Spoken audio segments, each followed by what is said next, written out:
This is the Dzogchen Semde Lama Jigme Gyatso of the Buddha Joy Meditation School. For multiple decades, I spent about 8 hours a day, almost every day, studying, practicing, mastering, and reverse engineering the teachings and techniques of each school of meditation so that you would not have to. It is General Leia Organa early Saturday morning. Come, let us meditate like a Jedi. After chanting the spontaneous song of our real nature. Now, of course, if you have joined me on the Clock app, allow me to remind you that you'll be able to actually see the text and chant along with me when you join me on the Tube app simulcast.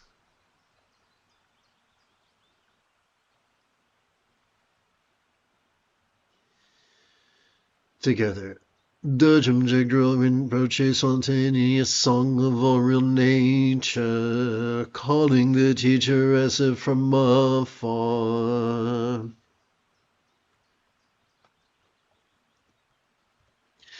The essence never changing, the natural and elaborated condition. Primordially pure, profoundly luminous, you who dwell in the youthful false body. Dharmakaya Guru Yeshe Dorje care for me. Inspire me to gain the vast assurance of the view. So what do we mean by the vast assurance of the view? It's not about, so as we relax into our exhalation, whatever we noticed during our previous inhalation could feel fleetingly less stressful, less permanent, less defining, and as non-graspable as a vast empty void.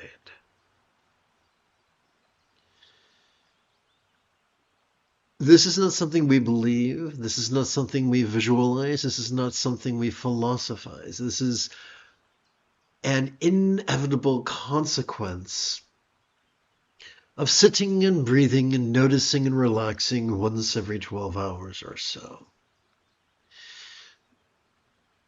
So even though it isn't easy, and even though it is a built-in, if not fleeting, experience, it does give us the breathing room between our impulses and our choices, utterances, and deeds.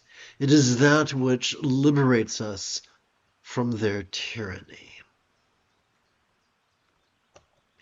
Together. The nature unceasing, the mandala gathering the union of the luminosity of awareness. You who dwell in the spontaneously perfect display, complete with the 5 certainties of time, place, teacher, teaching, and students. Sambhoga Kaya Guru Dechen Dorje care for me. Inspire me to perfect the great strength of meditation.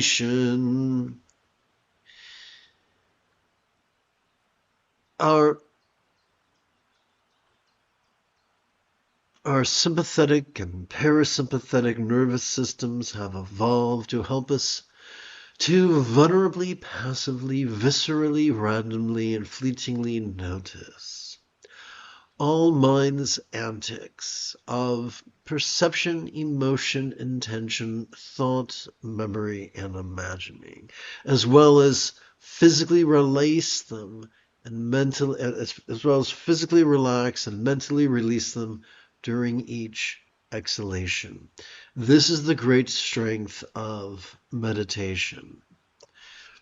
Doing so helps us to spontaneously notice and then release the present moment, our present place, the present teacher and the present teaching and the present students. What is the teacher? Our central nervous system that helps us to notice and relax. What is the teaching? That all that we experience is appearing, yet not graspable, sensual, yet not graspable, resounding, yet non graspable, lucid, yet non graspable. Who are the students? Our mind, our body, and all those with whom we interact. Together. The compassionate capacity unlimited is wisdom free from extremes. You who dwell in the essence of all pervasive naked awareness and emptiness. Nirmanakaya Guru Droduling care for me. Inspire me to master the great enhancement of kind action.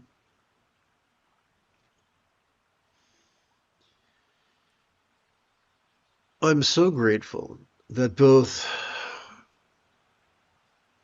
Rahe Vajra as well as Tukul Tandap insisted that the highest love is the spontaneous and uncontrived byproduct of sitting and breathing and noticing and relaxing at least once every 12 hours or so.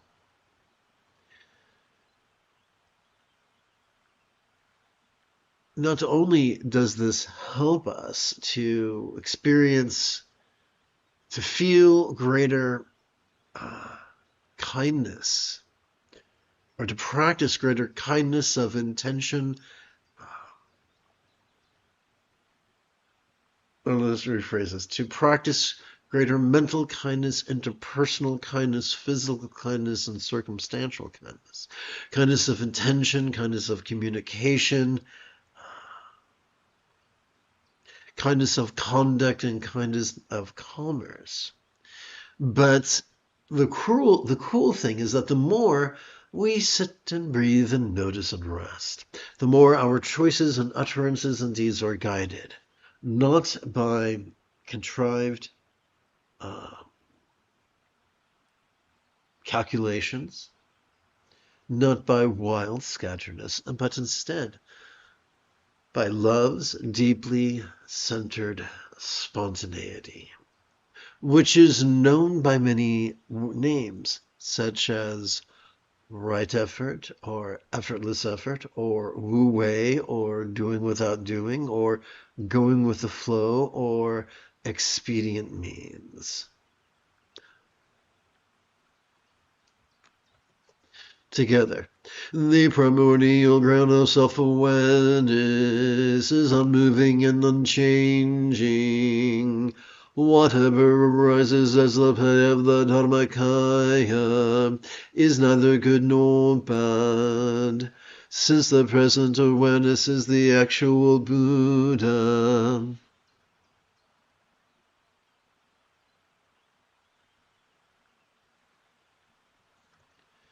I find the inner Lama of openness and contentment within this heart. So, allow me to elaborate. As we breathe in, we cannot help but notice change.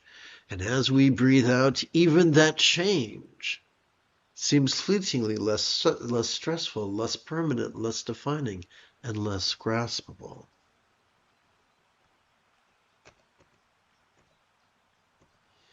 When I realize that this genuine mind is the very nature of the Lama, there is no need for purse of dread or desire. When learning something new that we value, we are wired by evolution to experience great devotion to our teacher. This is natural, this is spontaneous, and it's a survival instinct from childhood. Consider, if you will, cattle. A calf stays close to mama Why? Because Mama's udders nourish the calf who is not yet old enough to process grass, and Mama's horns protect the calf. So devotion to one's parent is natural. Now, when the mama has done her work and her calf has become an adult, able to process grass, it goes through puberty. And all of a sudden, instead of feeling a vertical devotion towards instead of the calf feeling a vertical devotion towards their mama, they feel a horizontal kinship with the whole herd, thus preparing them to mate and then raise their own series of calves. Similarly, humans can experience the same thing when learning anything at all, whether it's a trade or a game or meditation. Now, just as a calf must go through the phases of juvenile devotion and then adolescent independence, we need to do the same thing. And too often, too many people have been conditioned by teachers who were either foolish or deceitful into thinking that the students were just be beneath contempt and must squander the remainder of their lives in mindless devotion to the teacher. This is not something the Buddha taught. Sturgeon's law reminds us that 90% of everything sucks, including humans, including meditation teachers. That suckiness looks like patriarchy. It looks like the system that conditions humans to be rigid, fearful, superstitious, controlling, elitist, cryptic, competitive, and cruel. This is what breeds elitism and stifles personal growth in the name of guru devotion. But there is a minority who practice what some would call proto-Buddhism or what some would call matriarchy, and they embrace the path of being flexible, loving, rational, laid back, egalitarian, lucid, cooperative, and kind.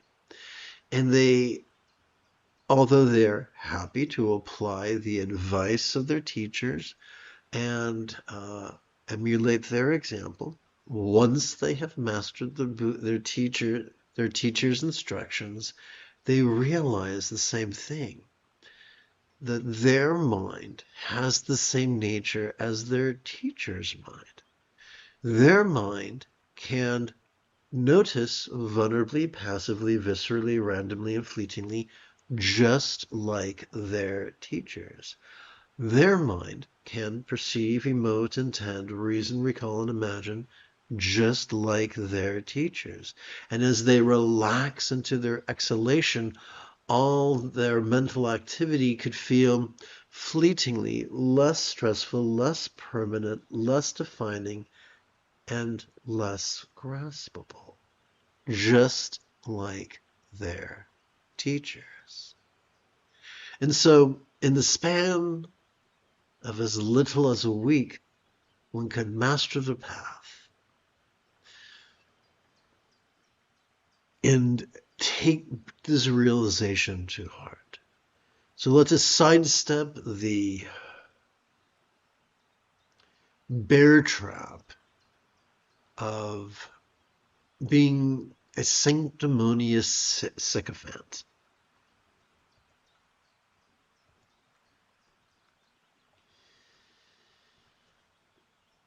The fundamental duality of Buddhism is dread and desire.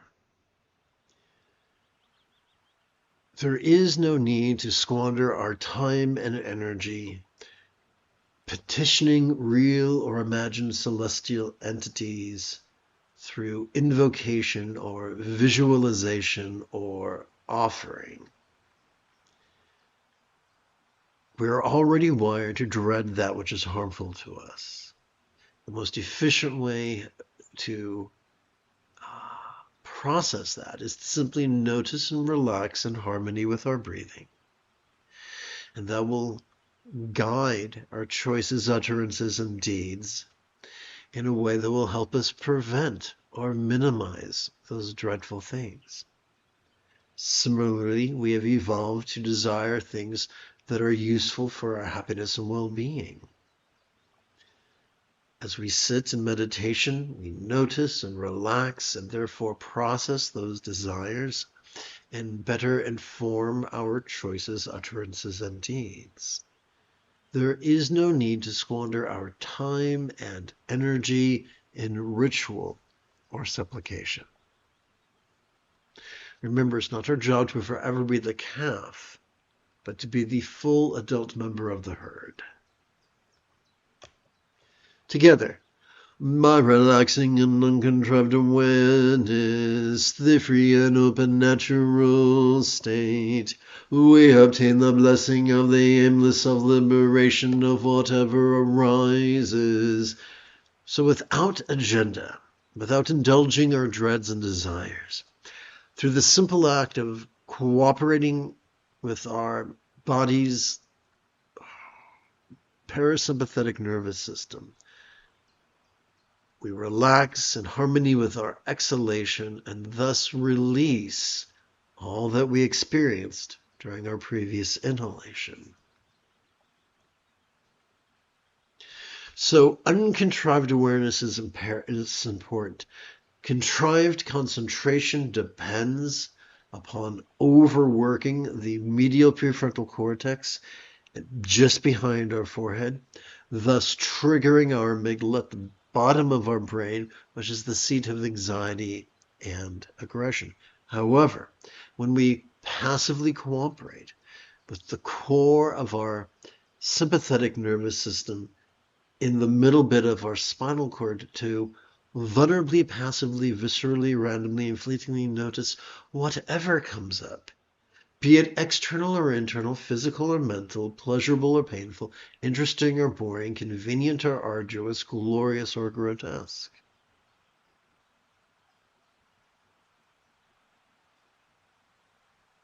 And we not only, and then cooperate with our parasympathetic nervous system, divided between the tippy top and the very bottom of that same spinal cord, to physically relax and mentally release.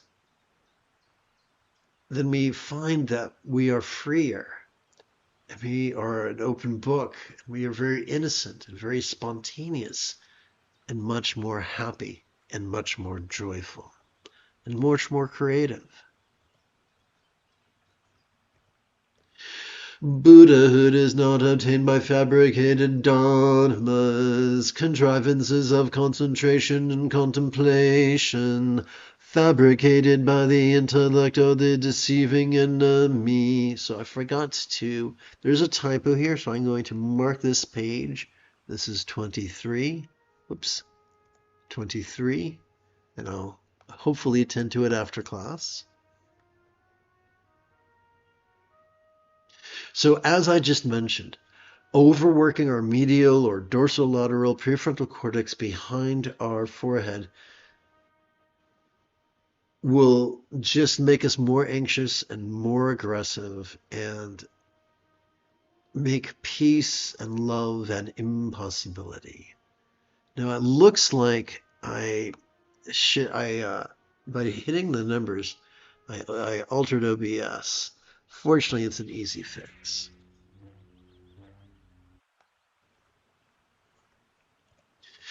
Together, no clinging to style and manner is destroyed with crazy abandon.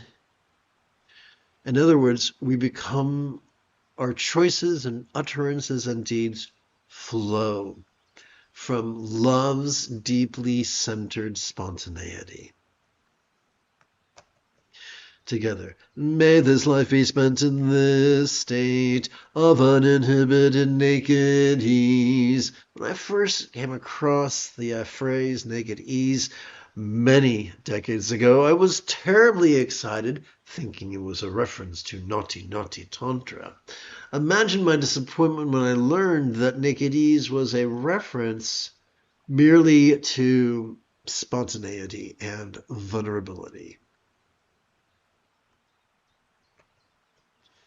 Together. Joyful in all action, the Dzogchen yogi, happy in any company, child of Padmakara. So, the fringe benefits of making a habit of sitting and breathing and noticing and relaxing at least once every 12 hours or so helps us to find fulfillment and peace and joy in all that we do, all the places we go, and all the people we interface with.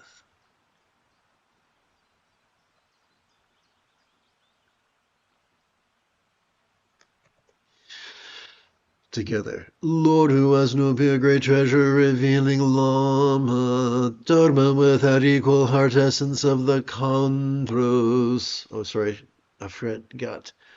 Tibetan words you do not truly are. Dharma without equal, heart essence of the Chondros. Having naturally purified the great illusion of the heart's darkness, the radiant light of the unobscured sun continuously arises.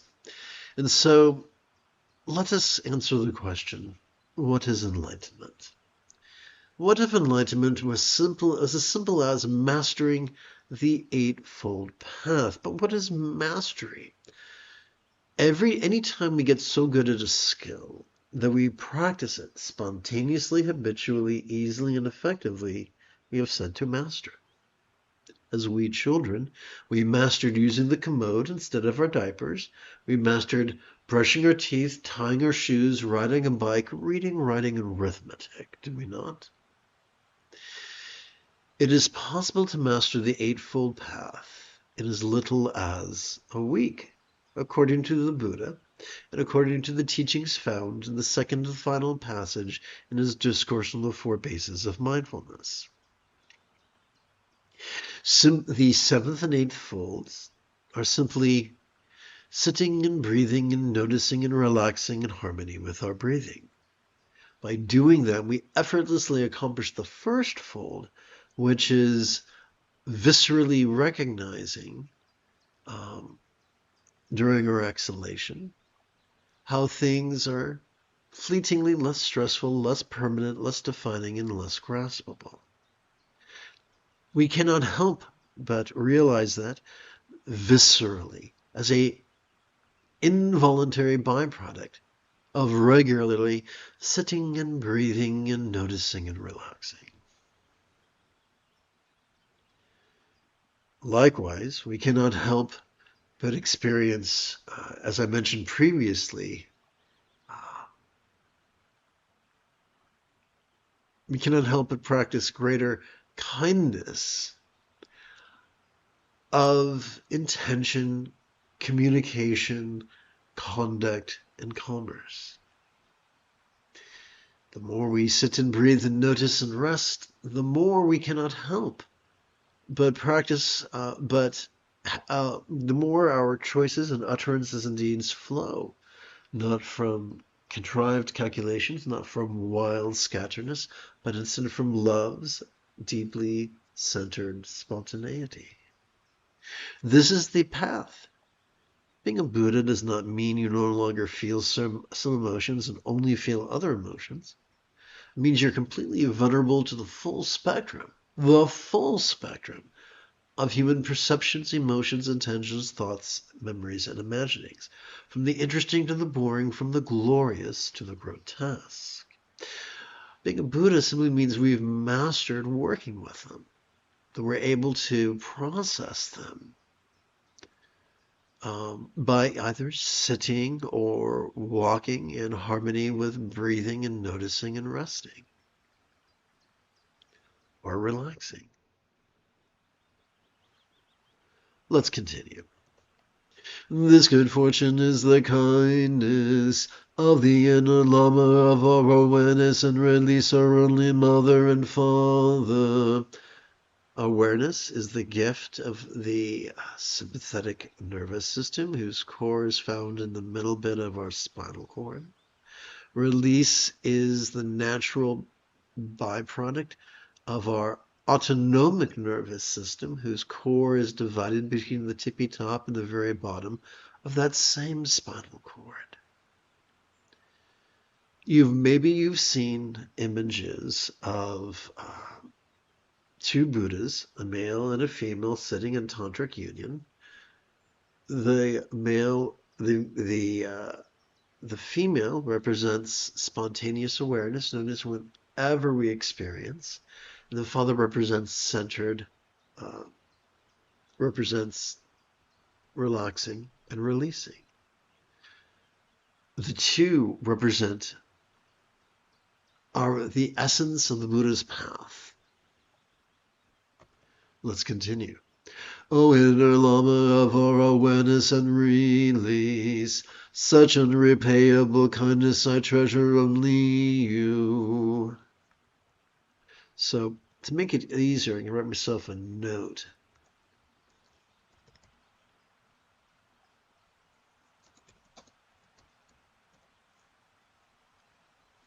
Okay, so this concludes the text. There is no need for prayer. There is no need for devotion. The only devotion, the ultimate object of devotion is our own capacity to notice and release in harmony with our breathing.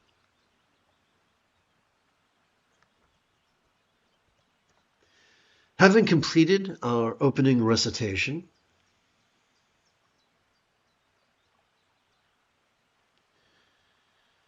let us prepare for practice. It's simple. As mentioned during the recitation and explanation, we avoid the bear trap of actively focusing independence upon our medial prefrontal cortex behind our forehead, for that triggers the anxiety and aggression of our amygdala at the bottom of our brain. And instead we emulate an enthusiastic piano student who is so enthralled with the score and the keyboard before them that they merely hold the sound of their metronome in passive peripheral awareness. Similarly, as we passively notice our chest swelling with breath, let us silently and mentally recite the demonstrative pronoun this. And as we passively notice air leaving our as we passively notice our chest subtly sinking as we exhale, let us silently and mentally recite the verb ease, like Diana Ross singing Ease On Down the Road in The Wiz.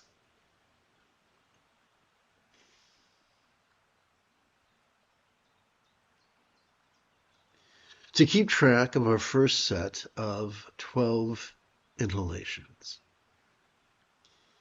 let us use the tip of our left middle finger to support the lower knuckle of our right middle finger, palms up in our lap.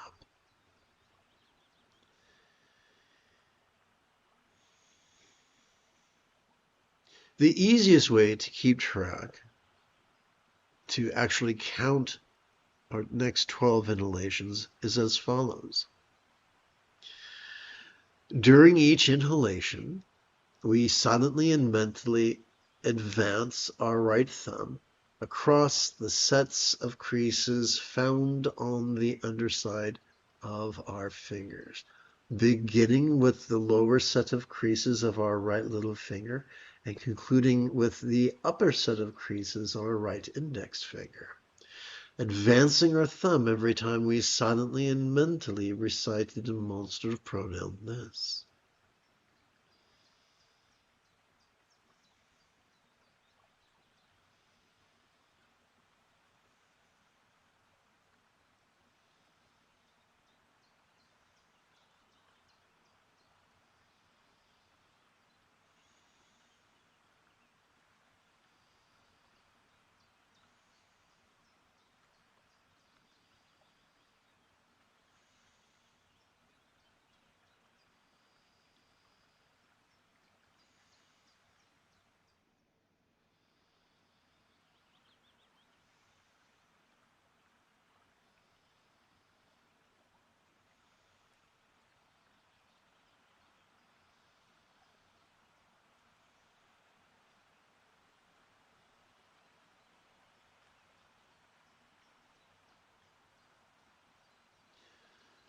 Counting 12 inhalations takes approximately 1 minute. If you wish to meditate for an additional 12 minutes, then it makes sense to count 12 additional sets of 12 inhalations each. To keep track of our next set, we could touch the tip of our left thumb. Oopsie, let's go back here. We could touch the tip of our left thumb, the lower set of creases of its left little finger, and then return our attention to our right hand.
Having completed an additional collection of 12 inhalations, it's time to advance our left thumb to the next set of creases.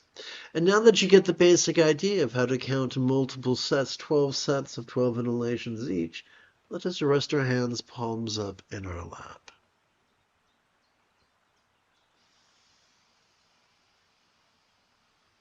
The moment you have a specific question about the philosophies or techniques that support meditation, do not hesitate to type your question in great detail in the chat window. For I tend to check for questions about once every 13 minutes or so.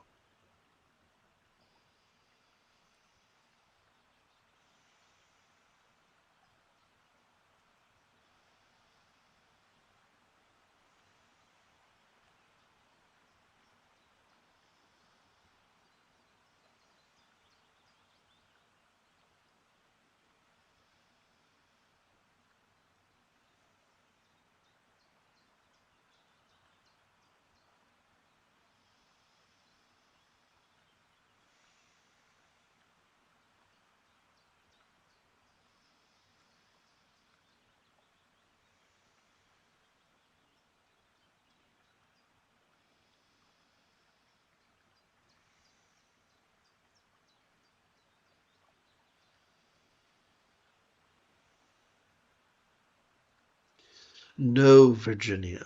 Our job is not to chase trance. There's nothing more. People might call it the 8 jhanas and think it mysterious. But the fact is, every night when we fall asleep, we go through the 8 jhanas in one direction. And every time in the middle of the night we get up to go pee, we go through the 8 jhanas in the opposite direction. So there's nothing mysterious or magical about levels of trance. They're normal and is part of our daily operating procedure.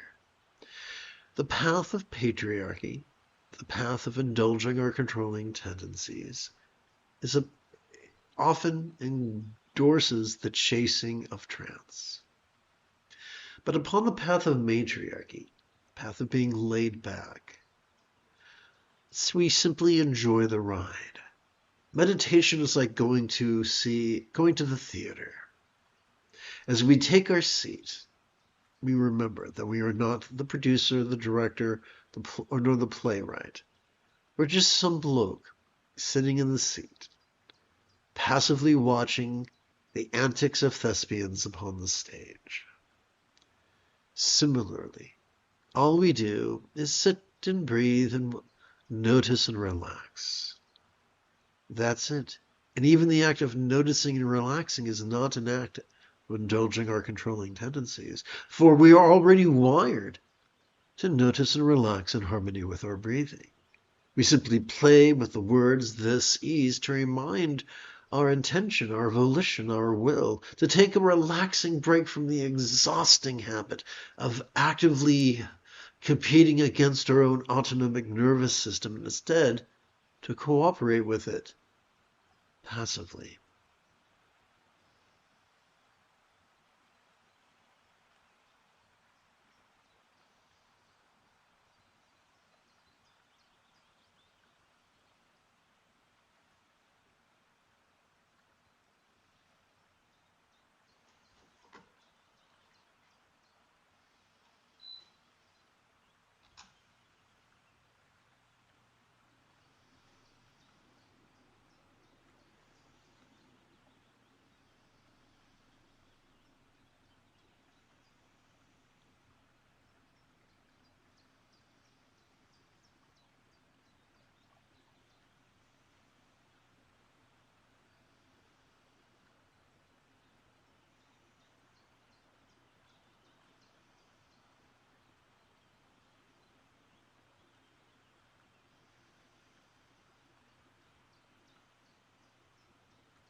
Sometimes the things we perceive, emote, intend, reason, recall, or imagine are literal.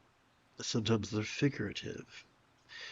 It is not our job to decode the figurative experiences like Indiana Jones on one of many quests. It is simply enough to sit and breathe and notice and relax. Allowing the 3-pound supercomputer between our ears to merely process its perceptions, emotions, intentions, thoughts, memories, and imaginings in a deeply therapeutic manner.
fMRI studies have shown that when some people are on therapeutic hallucinogens in a medical setting, different as they experience different light shows behind their eyes, it is indicative of different parts of the brain communicating with each other in a way that goes a long way to reconciling their past and their present and their fears of the future.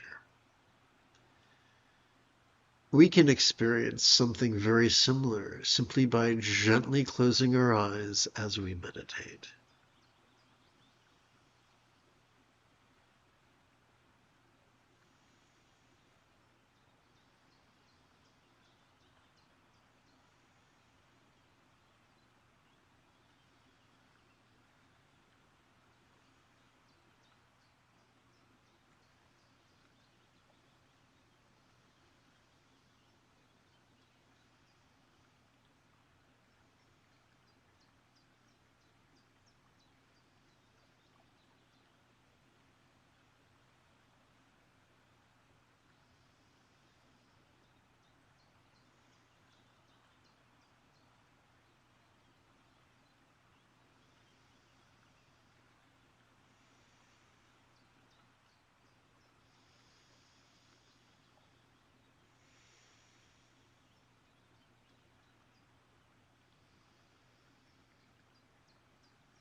having completed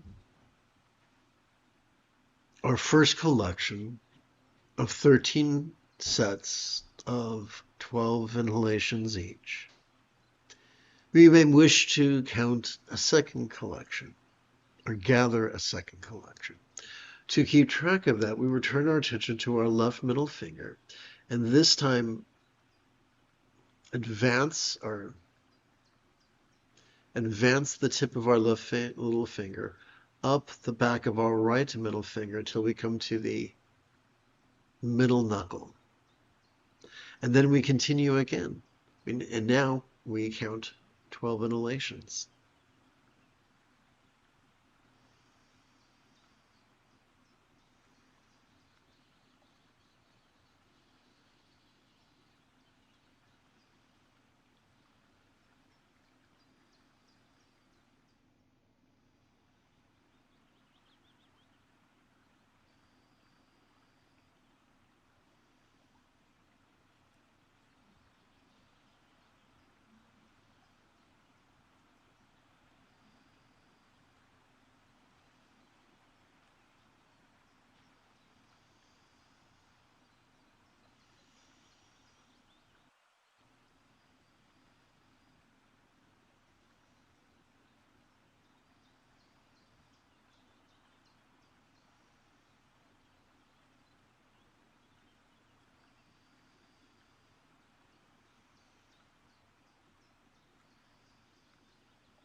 And now we keep track of 12 additional sets on our left hand.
And then we advance our left thumb again.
Having sat for the better part of an hour, we might find it refreshing to knock out some 7 senior citizen squat thrusts. If you wish to join me, you're welcome. I'm going to take a moment to swing my laptop around so you can see my yoga mat. There we go.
Oh, whoops, let me move the tripod as well.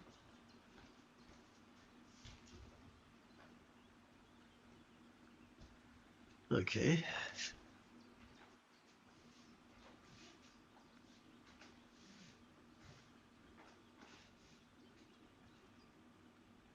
All right, here we go.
You have taken your first step into a much larger world.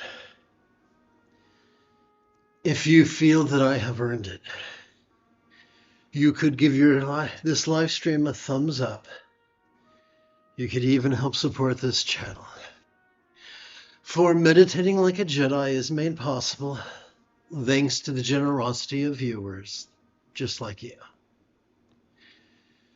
In approximately 10 2/3 hours, I would very much like to return to lead today's dusk practice of meditate like a Jedi. And if you are as geeky as me, may the Force be with you always.